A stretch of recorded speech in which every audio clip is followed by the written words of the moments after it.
Hello, girls and boys. Ready? Let's begin. 3,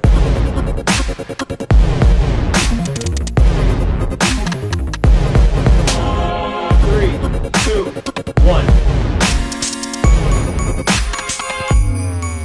Welcome back to the Oppurtunity podcast. My name is Andrew. My name is Raj. And this is our Christmas end of year wrap up. Now, in this episode, we're going to be talking about a few things. You want to tell them? We're going to talk about what we learned in 2021. We're going to talk about the mistakes that we make. We made a bunch of them. We made a bunch of mistakes. We're going to talk about a little bit about what our goals are. We don't want to give everything away about 2022. We got a lot of fun in store for everybody. Yep. And then we're going to kind of look forward to what we're going to do differently with the podcast that's coming up here. Sounds like a good, yeah. That's... We do have a special guest today. Oh, yeah. We do have a special guest today. Man, actually, I was thinking about that. I was looking at it. I was like, you know what? Let's be a little bit festive this time. You know what I mean? No, but yeah, end of year wrap up, man. I don't know about you, but this year, so many missed opportunities, so many mistakes. But overall, ending the year on a good note. I don't know about you, but I had a pretty up and down year this year, 2021. It's been a roller coaster. Yeah, absolutely. Complete roller coaster. So tell us a little bit about kind of how everything started for you this year. This year so far, so this is my thing about this year. This year started amazingly because at work I was like, I'm going to put a lot of energy into my work. And I'm going to focus on some of these side hustles. Basically, this entire year, I've been just basically hustling, and just to get into a little bit more of detail, what I mean by that is a lot of resale. Right. A lot of resale. Buying stuff and then going on eBay, Craigslist, flipping it, and not bad. I like doing that stuff, but yeah, it's a hustle. It's not a business. It's not sustainable. Unless start hiring people and stuff. But that's exactly. Yeah, everybody got a little bit of a sneak peek from the last episode. Kind of. Oh yeah. If you haven't seen that, go check that one out. Okay? Oh, episode 3 was amazing. Oh, I love those parts. Kind of gives you a little bit of what we do. Yeah.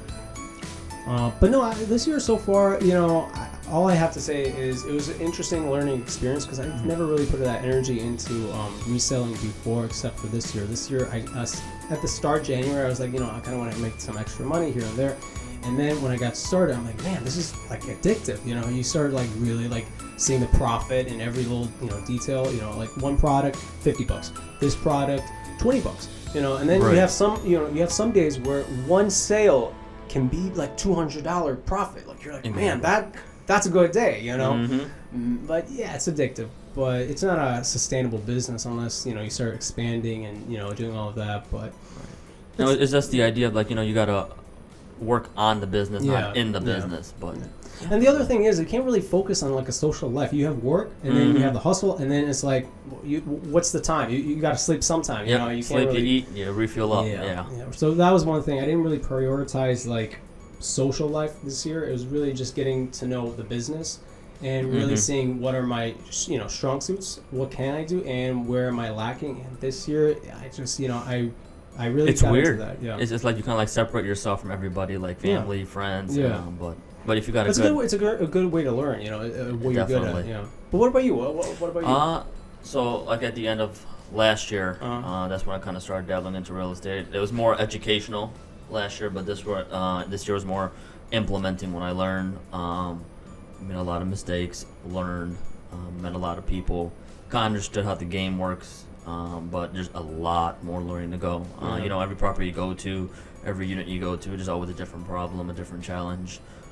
But having a strong team, educating, learning, and being creative, you all mix all that up into a bowl, and then you're going to end up you have a better chance of succeeding. If you don't have a solid team, you're just there with a little clipboard in your hand just looking around. I actually forgot about that. That's actually one thing that I learned from you. It's like if you don't have a team, you're ending up doing everything yourself. And I'm someone who likes to do stuff myself at first, but when then you start having so many things happening at one time, you're like, man, I don't have time for this. Well, the answer is, you got to have a team. You got to have people who do this and that. And when you're just doing everything yourself, you just don't have enough time for everything. You just can't do everything. You got to find yourself people who can actually do the stuff that you need them to do. And they're actually sometimes better than what you could do personally. Like, exactly. You don't have that expertise all the time. So that's the hard part sometimes because you're so used to doing things. It's a lot of trust. Yeah. Trust, like I tell people, it takes years to build, and just like that, it's gone. So trusting people, hiring people. That's part of the process. But it's been fun this year. You know what other mistake I just realized I made this year? Not getting into like NFTs and stuff earlier. My God, I made a mistake with that. That crypto, all the good stuff. Beginning of the year. Now it's kind of like where everyone's kind of dabbling into it. Where, Yeah. But beginning of the year, you just heard about like NFTs. You're like, what is an NFT? I've never heard about this. What is? Yeah, you're like, that sounds crazy. That sounds ridiculous. Who's gonna buy a picture online? Like that's crazy. It's like, I just sold one for $500,000. Okay. Oh, yeah, there you go. but no, I remember I was opening up OpenSea account, and I had to get some Bitcoin, not Bitcoin. What is that one? Ethereum. I had to get some Ethereum, to open up with this account. I just bought it, and I was like, okay, I need this to open up the account, whatever. Right. As soon as I bought it, I didn't realize I bought it at a dip. So I go to sleep. I wake up the next day. It went up like 6%. I was like, oh, that's like the easiest 6% I've ever made on my money. Mm-hmm. And one of the cool things with crypto is it's open 24/7, so you can literally be making money while you're sleeping. So. No, but I'm telling you, like the beginning of this year, I was like, crypto, I don't know, NFTs, never even heard of that. But now, man, I'm like spending so much time just like looking into that. And anybody who tells you like, oh, that's just a fad, nobody's actually going to use it. Man, once you start seeing people spend millions of dollars in this stuff, it's not going away. It's not going away. When you see the IRS wanting to regulate it, it's real. When the IRS like, hey, we have to regulate this. You got to disclose on your taxes. It's real stuff. We saw countries. What was it that switched over to Bitcoin? I think what was it, El Salvador? It is a South American country. Man, they just started using Bitcoin. Like currency, old school currency. There's Bitcoin ATMs at gas stations now. It's like it's ridiculous. Yeah. So it is something. It's just you just got to educate yourself, and that's one of the most important things where people forget is the first step in and I hate to say it, like the poor people mentality of going to 9 to 5. You have to educate yourself. Yeah. Everything's out there. It doesn't matter how old you are, where you're from, what you eat. Anyone can make the money and become successful. It's just the aspect that you got to educate yourself first. Yeah. That's very, very important. And don't get me wrong. When I was starting, just to look into it, I didn't even know what I was buying because there's so many like different coins out there. There's what was it? Bitcoin, Litecoin, Ethereum, and then Cardano, and all these. At first, you're like, okay, let me take a look what I like, and people would, when I was looking at all the information, people would like basically compare like Bitcoin to like gold, Litecoin to like silver, and that was like kind of their comparison. And at first you're like, okay, let me look at Cardano because it's cheap, whatever. And then you saw like other coins, Dogecoin, and all these. Like you're like, man, but there's no utility in this. But then like a month later, they go up in price like 3 times, and you're like, man, I could have made so much money if I had just, exactly. But it's like, there's a lot of fake coins out there that are just garbage, useless coins. But then some of them, you're like, wait a minute, if you implement these coins correctly, this like technology in the blockchain, you're like, man, there's a lot of possibilities. Like NFTs are just right now being used for artwork. But you could easily see that being used for all kinds of stuff in the future, like even video games. Like think of like Grand Theft Auto and stuff, like using NFTs within their like ecosystem. Like that's like I know like NFTs right now they're like, okay, there's millions of dollars being sold and bought, but like within a game economy, that can easily be used. Like a lot of people will spend money on like Fortnite skins and stuff, and you can't resell. I mean, maybe you can. I don't really know, but like if you have an NFT that's just yours and only you own it. Like people say, oh, there's no intrinsic value. Well, no. If people are playing that game, or people, are actually doing stuff on that blockchain, then there's value in it because people are actually spending real money to buy whatever item it is within that game. So there's actual, there's value in it. And yeah, I missed out on that earlier. Like with the CryptoPunks and stuff, monkeys. And I'm like, what?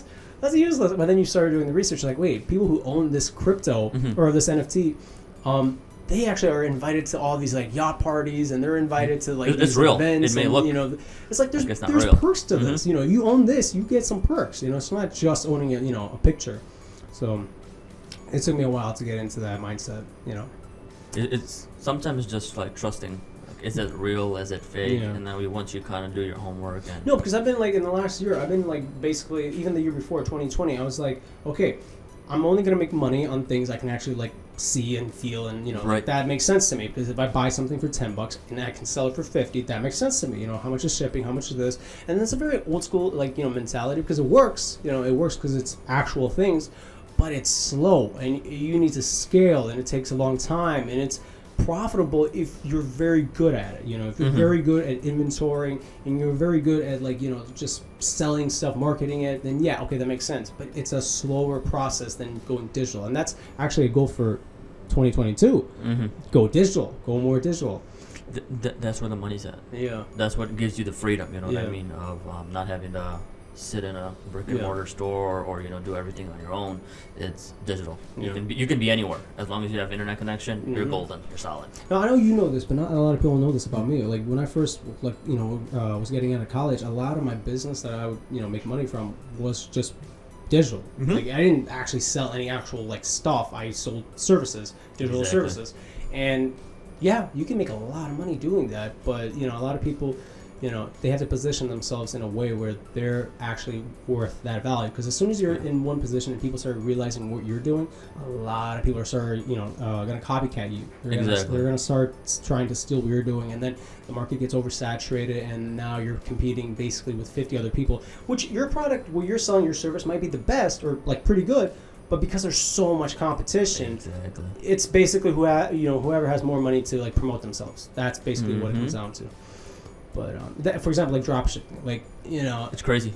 Everyone's selling the same thing. You can make money, but like everybody's selling the same thing, and whoever has the bigger marketing budget, that's who's gonna make the money. You know, that's basically what it is. Everyone's selling beauty products, nails, you know, coffee mugs, things like that. Yeah, and again, it's not like you can't make money from it, but if you're selling the same thing that 50 other people are selling, like I'm not talking about I'm talking about exactly the same thing. Like, how are you gonna do that? You know, you're gonna have to spend a lot of money on advertising. Just like ads on Google. For you to be, your product might be the best, but you might be, you know, at the bottom of the page. You have to spend all that money to get all the way up to the top. Yeah. And if you don't have it, you're out of luck. You know what I mean? Your product might be the best out of all 50 if you don't have the money for it. I've heard people who are starting drop shipping and affiliate marketing and stuff. Like, last year they had to spend something like $10,000 monthly just in advertising, just to even see, like, decent sales. Like, you can spend less, but you're not going to get any real money, you know, in return. To actually start seeing profits, like serious profits, where you can actually quit your job, you have to be putting in about $10,000 a month. Even Facebook ads are expensive now. Oh, Facebook ads, Instagram ads, it's ridiculous. Yeah, everybody's using it, so you have to find different, you know, and this is where, like, TikTok and stuff comes in. Where it's like, okay, maybe we can make money off this, you know. You know, it's a new way of advertising where it's not as expensive as Facebook. You know, Facebook's expensive, so. Very. I mean, the returns are pretty good, I've heard, but it all depends what area you're in, what market you're in, but it's still pricey. It's still very pricey, but, you know. Oh man, listen, like you're really into, like, you know, real estate right now. What's the goals for 2022? 2022. Yeah. Ooh. What's the goal? What's the plans? Well, first goal is to not to make the rookie mistakes that we went through in the first year, but definitely focusing on growth. Like I said, the goal of meeting more people. Like, I have a goal, 100 new people. I have to meet them in 2022.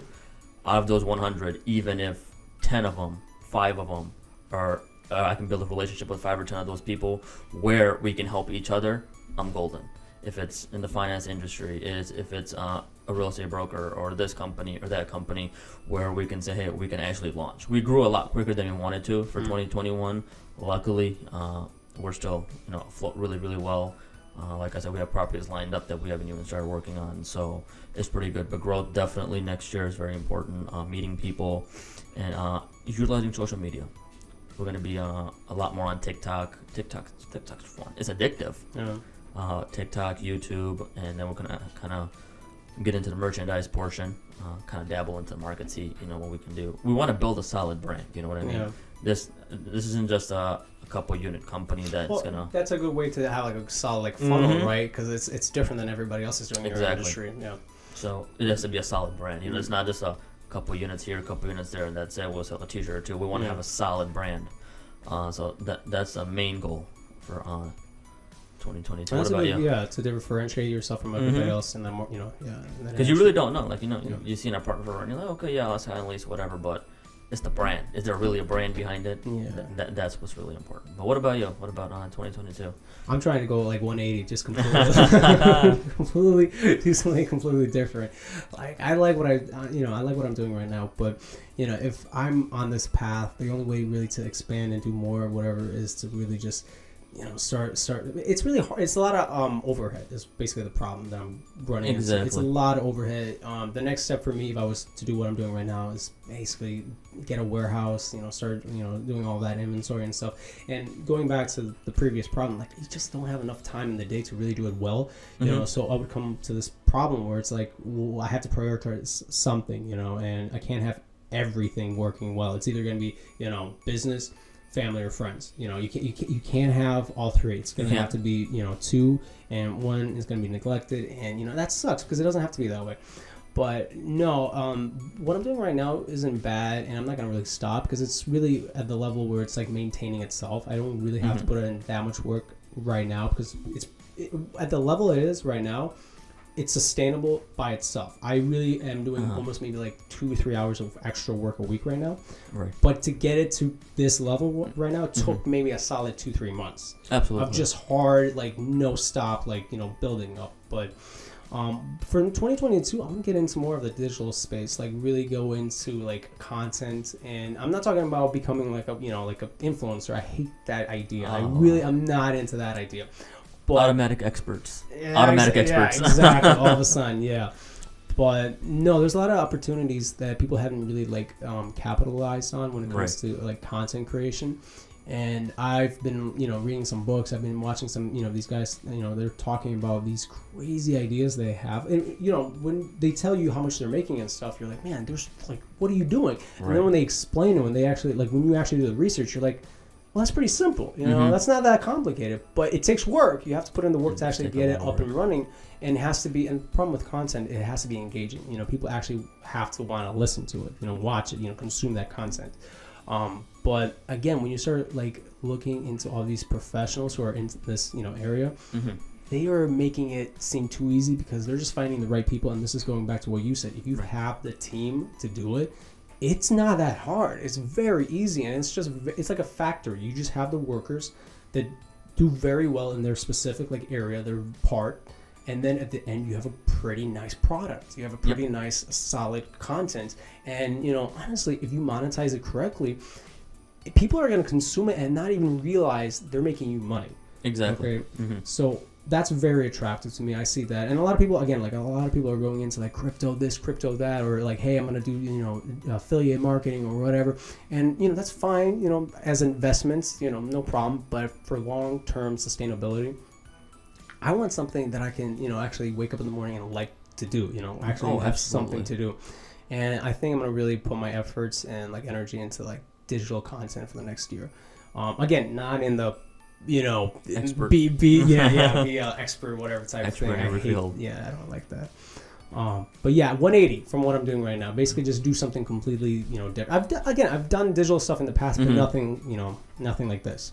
So that's kind of what I want to go into. More car podcasts. Definitely. We're definitely going to become. Definitely want to do more. Not like sit and talk. Oh, I we want really to had get more in the field. Yeah, I really enjoy the other segments we did. When we were going in the field, I feel like people even who watch that like enjoy that more. Yeah, you get to kind of see the real life. And again, if you haven't seen it, that's up right now. Episode 3. Go watch Episode that. 3. Go watch that. Yeah. And definitely more to come. Again, especially with the podcast and stuff, like I kind of want to revamp this a little bit. Get it a little bit more situated. Get more guests on the show. Speakers, man, that'd be actually really interesting. Some real experts, people who know what they're talking about, people who have exactly. Years under their belt. Yeah, that'd be pretty nice. But going in the field, I think that's more like informative than just you show people. Yeah, people know exactly, because it's easy to tell people, all you got to do is 1, 2, 3. These 3 steps. But like, for example, like buying a property, that's like a few steps missing. You're missing a few steps there. So we know we're definitely be more informative, kind of like walk people through steps of how to do certain things and how monetize this, monetize that, what tools are out there. Definitely, if it's in the car industry, the real estate industry, something.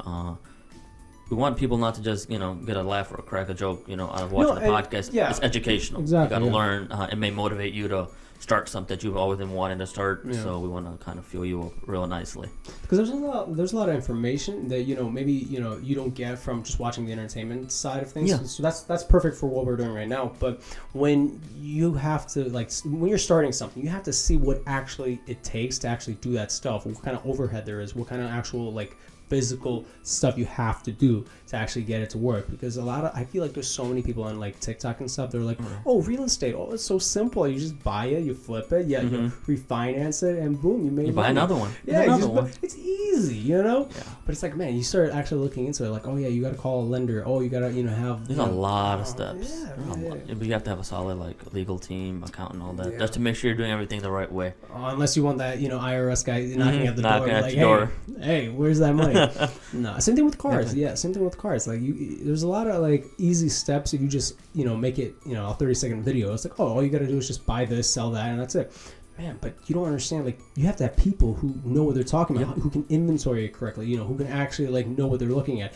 I have had so many customers walk in and they're like, "Oh, I need this part." I'm like, "Why?" Because they don't sound confident. I'm like, "Why do you need this?" And they're like, "Oh, it's making this problem." I'm like, that doesn't make any sense. That Right. part of that thing has. So a lot of times when we would be hiring people, you gotta hire someone who knows at least something. You can't hire. I mean, you can hire people who you want to train. That's fine. But if they're coming in and they're telling you they're a professional at this, and they don't really know the difference between these two components, that's a Right. problem. Because they have to be putting this into the system, and if they put it in as this.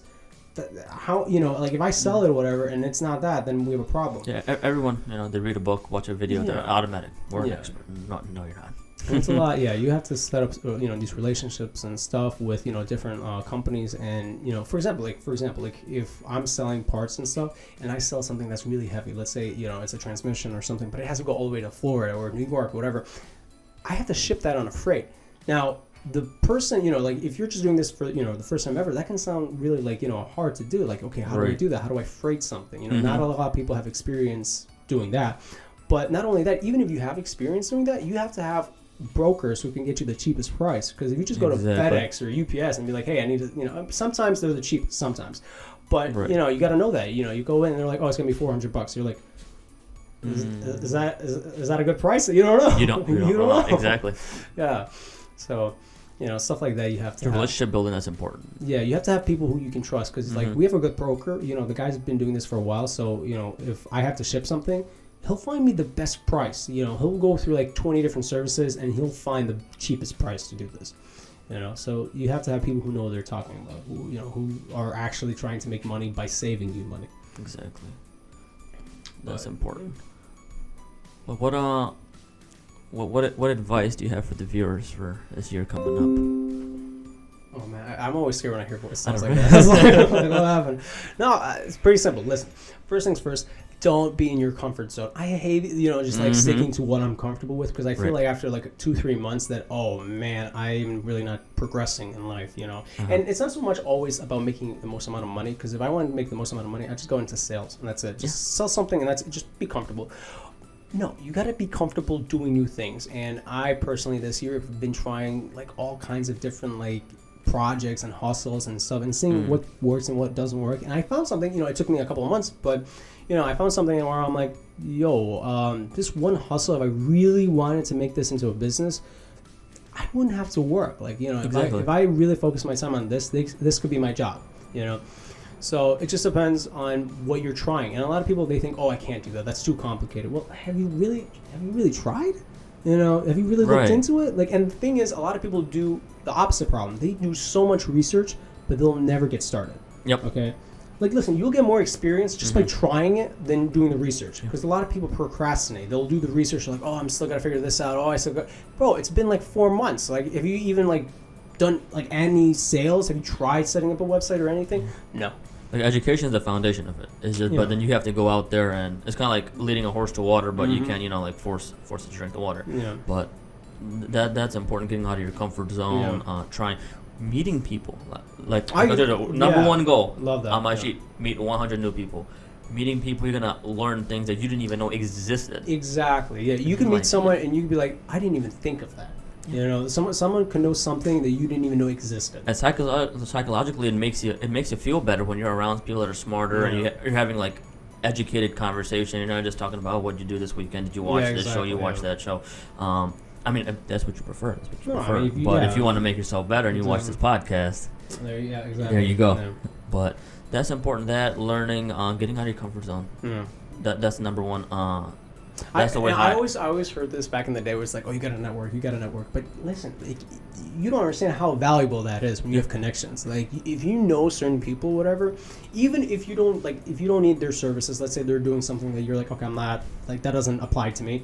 You never know. You know, 2 months from now, you might be getting into some sort of situation where you're like, I know that guy. I know someone who can help me with this, because again, they're the professional. They know what they're talking about, and they can get you ideas that you didn't even know existed, and it can get you out of a jam. You know, that happens all the time, especially at the shop. I have people coming in to buy parts, but because I take the extra 10 seconds to be like, right. So, hey, what do you know, what's your deal? You know, what are you up to? And they're like, oh, I'm a mechanic. I'm like, really? Yeah. We have cars here that, you know, need work and stuff. And then, like, all of a sudden I find out his prices are cheaper than anybody else's. So now we have a new mechanic that we can send cars to. It's like to get fixed. 30-second, 20-second conversation. That's all it takes. Let me get your number. Let me get your email. You got a business card. I'll call back. Follow up with them.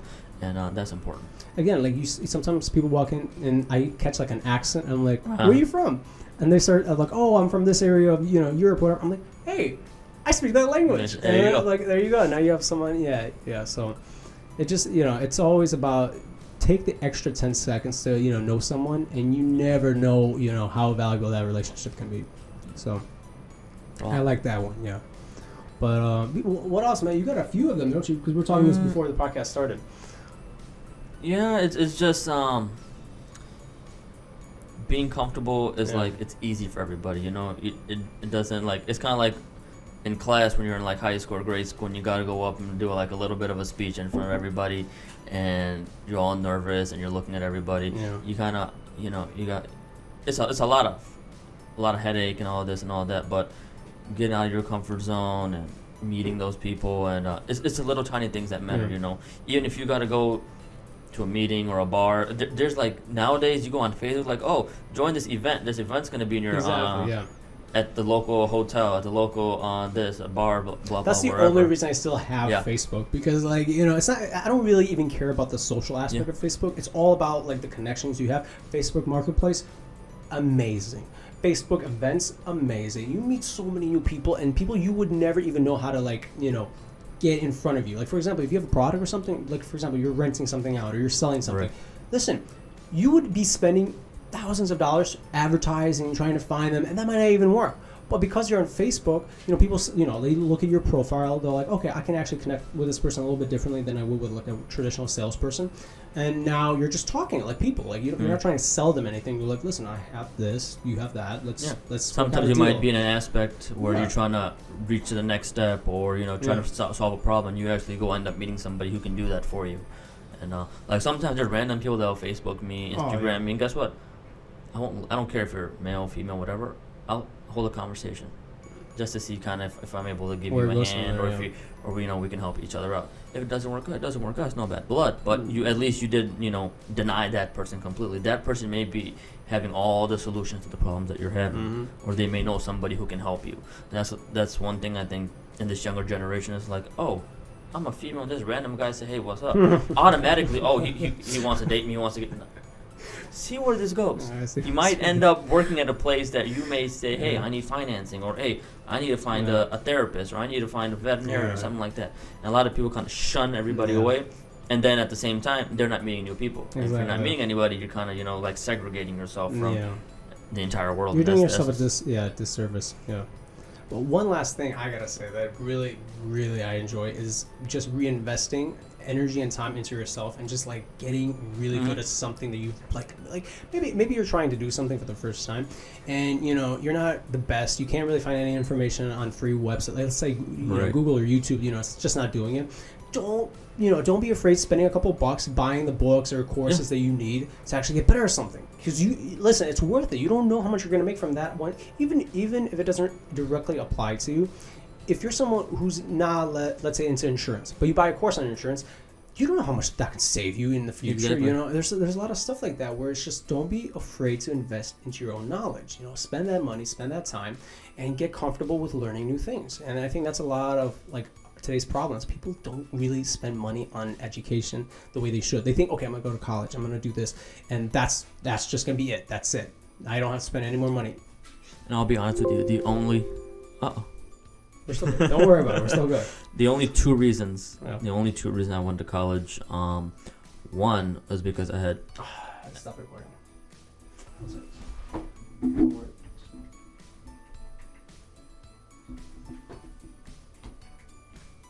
Okay. So the only two reasons I went to college, number one was I had more than enough scholarship money, so I would be getting refund checks back. So I'm like, okay, this is like a little side income every semester. I'll get $2,000-$3,000. And the second reason was to go meet people.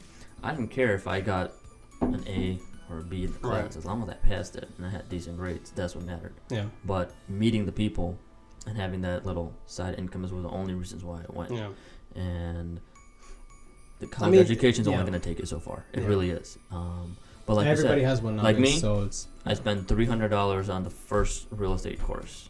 It's led to a 6-figure business. Hopefully, even more growth, 6, 7, 8 figures. You know what I mean? Just $300 going to that little hotel in the freezing rain. Help, you know what I mean? it opened your mind. You might be in sunny Florida and you might not have to go to the freezing rain, but you know what I mean? Yeah. I met people there. Went to another course. It was a free course. Yeah. Met more people there. Learned, and boom. It's not that hard. It's just getting out of your zone and meeting people. Yeah. And the thing is, and when you're going to these events and stuff, it opens up opportunities you wouldn't have if you just, were reading a book. Because you can actually ask questions to people who actually have the right answers. Because listen, sometimes what's in a book might not actually be applicable, whatever, to real life. It might not be exactly that dry. Maybe there's some nuance there that you wouldn't know if you didn't talk to the person who's been doing it. So again, reinvest that time and energy. Go out, talk with these people, buy courses. Get comfortable. Being introduced to new ideas, in terms of like business. I always said, there's 7 billion people on this planet. There's a bunch of people that can help solve your problem. It's just you finding them. Yeah. You know what I mean? They offer their services. It's just you got to go hunt and find them. It'd be, it's really beneficial if you find someone who's a professional, like you've been doing it like for 30 years, whatever it is you're trying to do, or even whatever, just like someone who's really good at what you're trying to do, and really get close with them. Like try to see if they can actually like mentor you, like just like show you stuff that you wouldn't see otherwise. Like really ask them questions. Don't be afraid to asking questions, because like for example, when I got into cars and stuff, like don't get me wrong, I knew a few things, but once you're actually like in the company of people who are professionals. That died. I don't know. Time out. Time up. I guess. Oh, you know what? You could just wrap it up and just end it. Wrap it up. Yeah, you could just wrap it up. Just. Yeah. Mine died. So. But we will see everybody in good old 2022. And don't forget to subscribe and like. Like, subscribe, share, and see you next year. Bye, guys. Bye, guys. How long